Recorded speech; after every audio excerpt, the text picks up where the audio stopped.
Paul Connett. He obtained his bachelor's degree from Cambridge University in England and his PhD in chemistry from Dartmouth College. He taught chemistry at St. Lawrence University from 1983 until his retirement in 2006. His specialty was environmental chemistry and toxicology.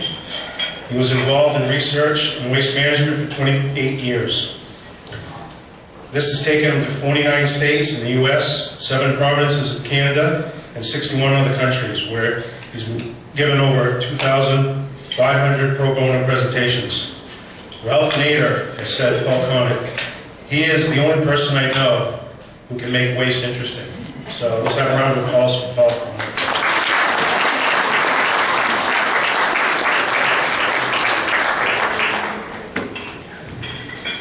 Well, thank you for coming, and thank you for inviting me here. I was very moved yesterday evening hearing those presentations, those awards.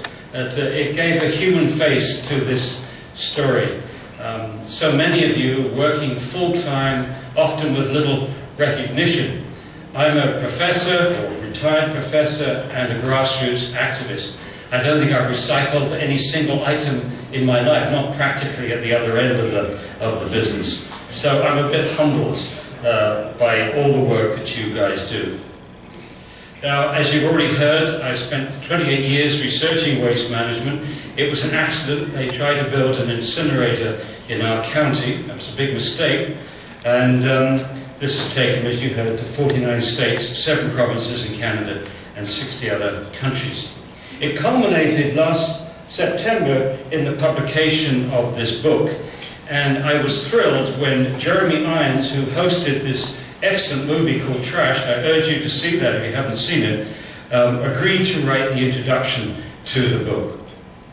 So this morning I'll have a few words about sustainability, 10 steps to zero waste, the 4th R, and finally linking zero waste with other steps to sustainability.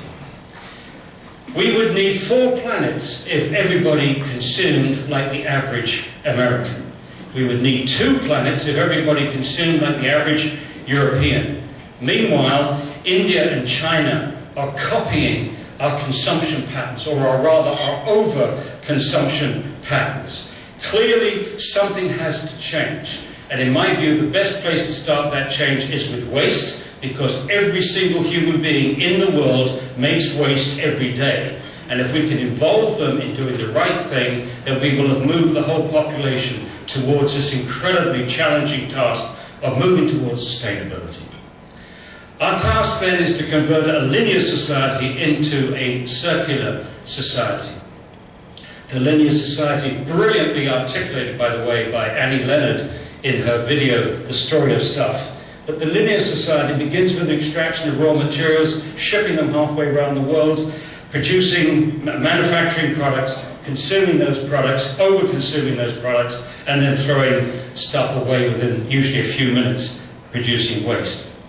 Now, this whole process, this linear system that we live every day, has enormous planetary and local impact. We use a lot of energy in extraction, a lot of energy in transport, more energy in manufacture. We produce an enormous amount of solid waste. You heard yesterday, 71 times more solid waste is produced in these 2 steps than we see at the other end.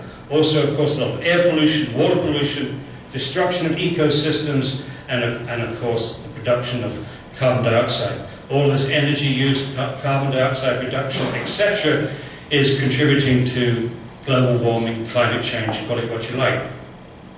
Now, that's the status quo, and the question is, how do our various waste handling practices impact this status quo? So let's begin with the most familiar, landfills. Landfills do not change this picture by 1 iota.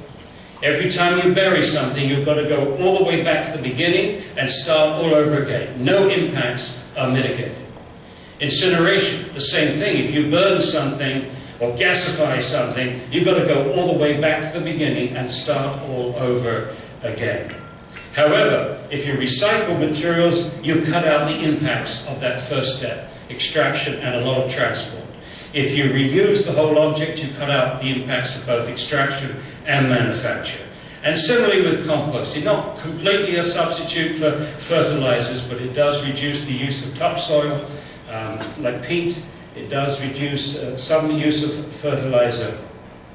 And of course, there's many other benefits as well. And then if you avoid the product, if you stop using things that we completely do not need, but advertisers have persuaded us that we do need, then of course there's total mitigation. So our task then is to convert a throwaway society to a sustainable society. And as far as sustainability is concerned, as you've just seen, every ton of waste that we landfill or incinerate takes us in the wrong direction. Whereas every ton that we compost, every ton that we reuse, every ton that we recycle, every ton that we avoid takes us in the right direction. The waste problem will not be solved with better technology, despite what the manufacturers would like you to believe, but with better organization, better education, and better industrial design. The first person that talked about zero waste in the world was Leonardo da Vinci, who said there is no such thing as waste.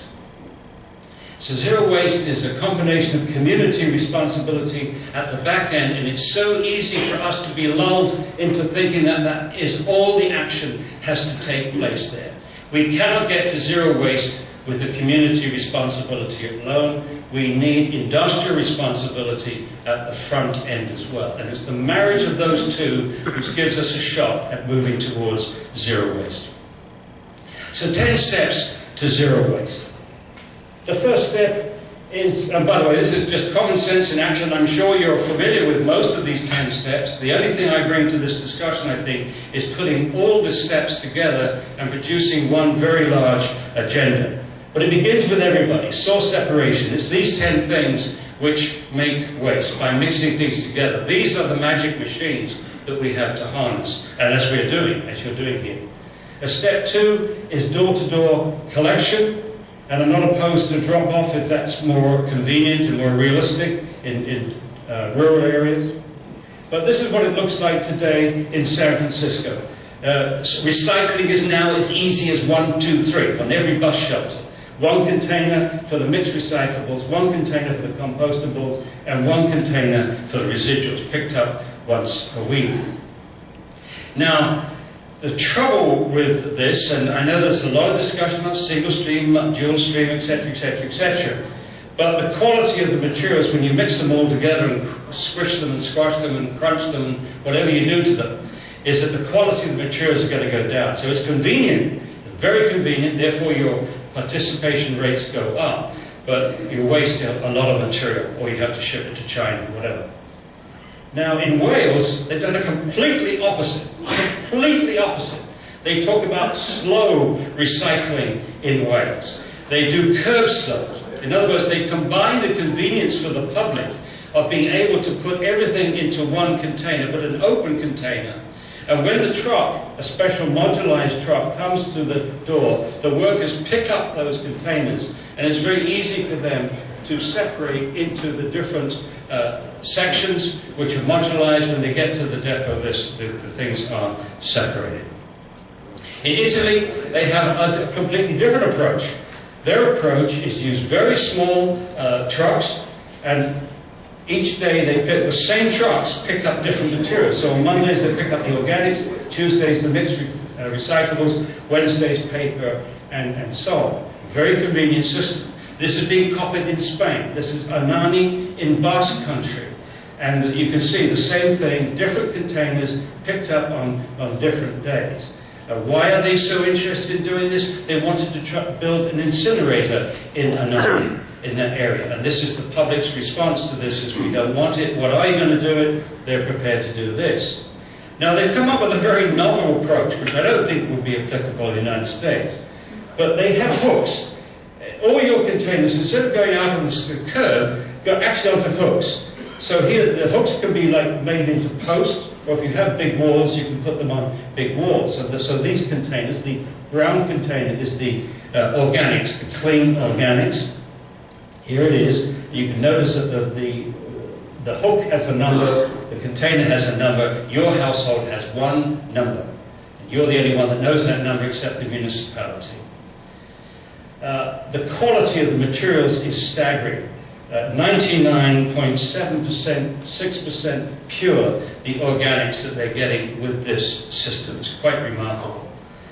Step 3, composting. I've always argued that composting is far more important than recycling. I remember in Germany in 1986, having looked at the 3-container system in Heidelberg, which is what we now have in San Francisco, they said, look, if you have to drop down to 2 containers instead of 3, for goodness sake, make it clean organics and residuals, not recyclables and residuals. Because we can pull out marketable recyclables from the residuals, but we cannot pull out clean organics from the residuals. So what do we do in the United States? The absolute opposite. We had the Blue Box program in Canada throughout the United States and left all the organics contaminated in the residuals. We wasted literally 26 years because we did not listen to what the Germans were telling us. So composting, this is the composting facility for San Francisco. It's surrounded by farmland. The farmers are using this compost to grow fruit and vegetables, which are going back to San Francisco. 200 vineyards are using the compost to grow grapes, of course. Not only is the compost used to nurture the vines themselves, but to also produce cover crops between the vines. In the 13 years that this composting program has been going, they have saved the equivalent global gas emissions of all the traffic going over the Bay Bridge for 3.5 years. So it's an amazing way of reducing global warming, is composting. Now, they're very, very cognizant of the fact that to make this work, they've got to have clean organics. And they know that the big producers of this organics are going to be the restaurants and hotels in San Francisco. So they have a special program of educating the kitchen staff, and it's 25% cheaper for the restaurants and hotels to put out clean organics as opposed to mixed waste. And I was really, really impressed that people in these restaurants and hotels are very, very proud of this program in San Francisco, very proud of their involvement in it. So one of the messages I would like to get across is to stop thinking of solving the waste problem using waste experts. We need a few of those. But what we need to do is to engage every level of society, especially because the ultimate goal is sustainability. We need everybody involved. And we certainly need restaurant workers involved, and we certainly need farmers involved. Don't go ahead with making a lot of compost until the farmers have been convinced that they want to use that stuff. And this is one way to do it. Step 4, of course, very familiar to everybody, recycling. Here's the recycling facility on Pier 96 in San Francisco. Here are the picking lines. And just one word about this company. The company is called Recology. Recology has the contract to pick up the compostables, has the contract for pickup of all the materials. They own the composting and they own the recycling. They do not own the landfill. So this company has no incentive to send anything to landfill. They want to send it for composting and recycling. The company is also worker-owned. These guys own the company. Step 5, reuse and repair. Although reusable objects are only a small volume of the total waste stream, they are the most valuable part of the waste stream.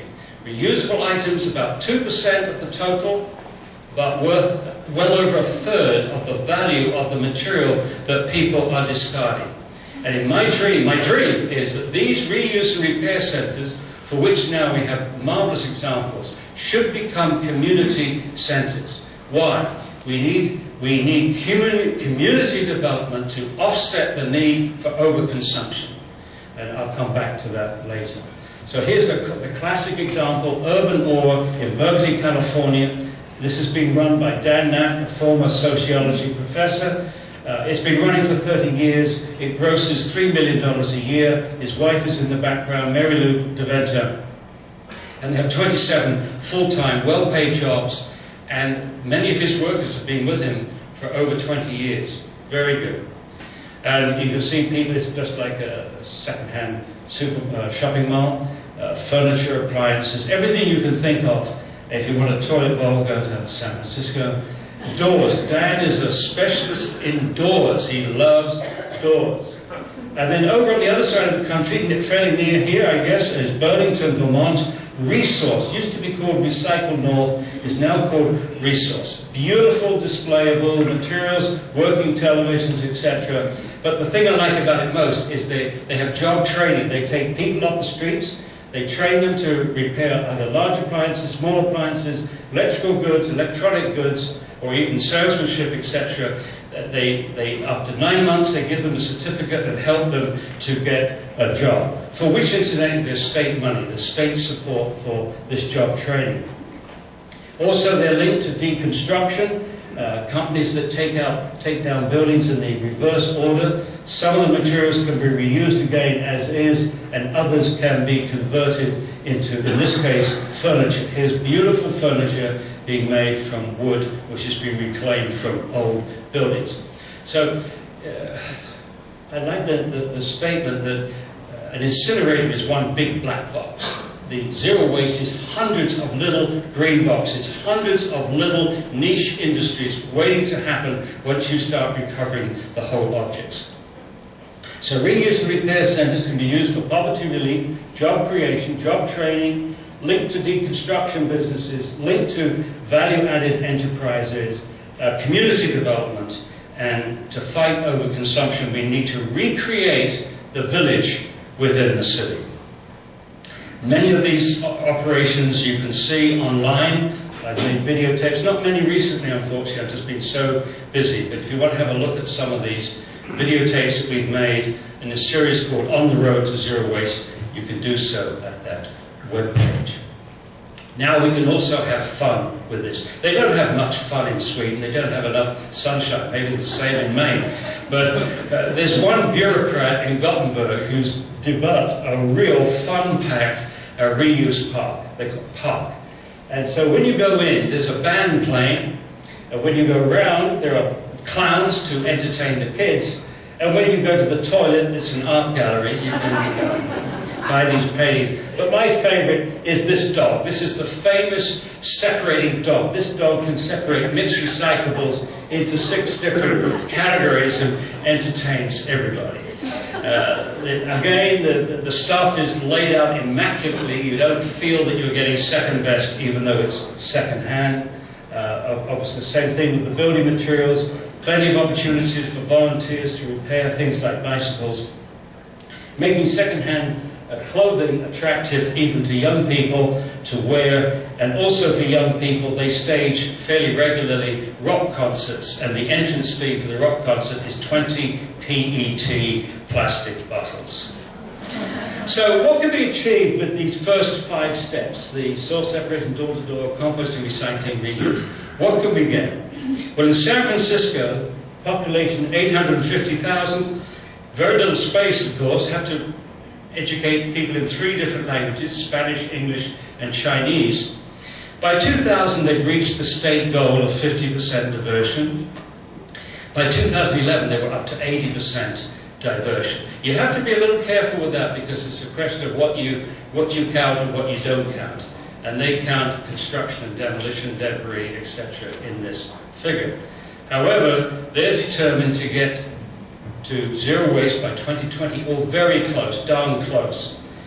In Italy, surprisingly, one of the most exciting places for zero waste is in Italy. Over 200 communities are getting over 70% diversion. Over 200 communities have declared zero waste, in fact. And some very quickly. For example, Salerno near Naples, population 145,000, 18 to 72% in just 2 years.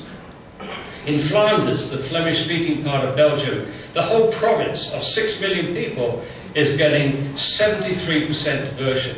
Probably that's the best place to look at all their programs. If you want to see what you can do, all the creative ideas in one place, I would say Flanders is the place to go.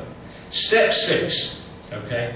Step 6, economic incentives. You've all heard of this, I'm sure. The pay-by-bag system, the pay-as-you-throw system. The idea is fairly simple. The compostables are taken for free, the recyclables are free, but the recyclable fraction, the leftovers, the more you make, the more you pay. And there are many different ways of administering this to keep it simple and to make it politically acceptable. But the news is you can get an extra reduction, which is quite striking. For example, Villafranchi d'Asti in Piemonte in Italy. They went from 70% to 85% just adding the pay-by-bag system at the end. It's seen as the last step, essentially, in diversion. And the fellow that knows about this, who's written books about it, is Roberto Cavallo, and that's his email address. And incidentally, if anybody wants a copy of this presentation, you're more than welcome to it. If you have a thumb drive, I'll give it to you now. If not, we can try to find it. Maybe you can put it on your website. So step 7 is other waste reduction initiatives.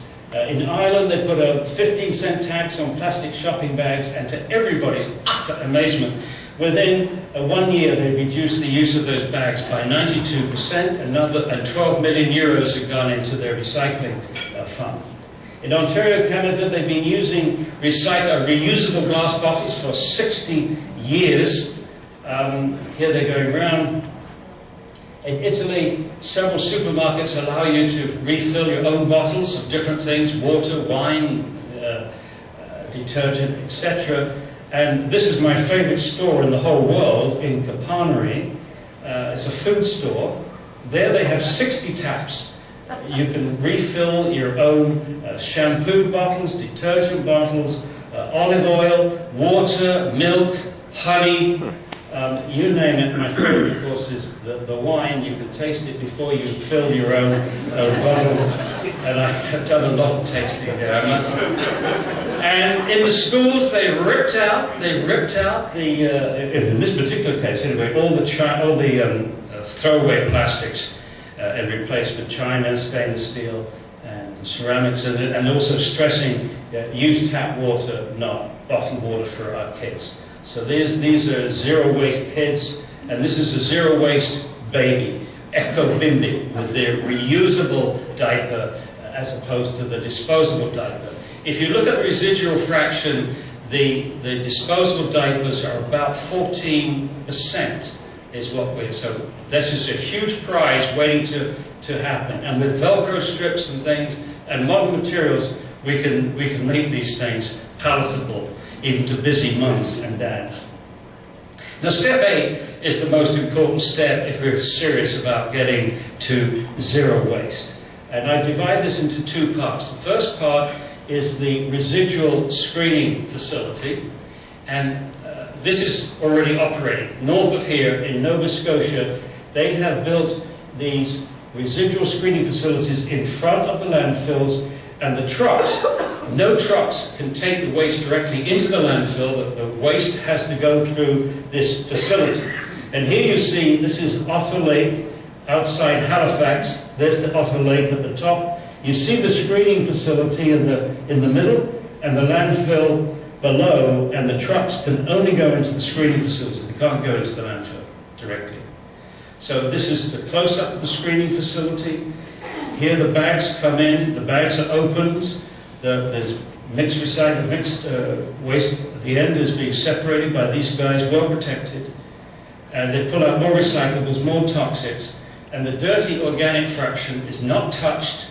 That goes all the way to the end of the conveyor belt where it is shredded and is put into long troughs. This is largely dirty organics plus a lot of plastic and paper.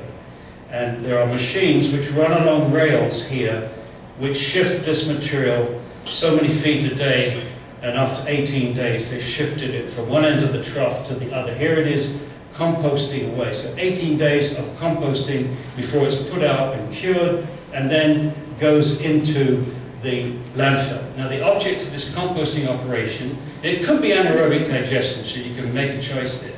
But the idea here is to stabilize this material above ground before it causes all the problems underground with odor, leachate, methane reduction. So that's the theory, and it seems to be working in Nova Scotia. That's the landfill at the end of the day.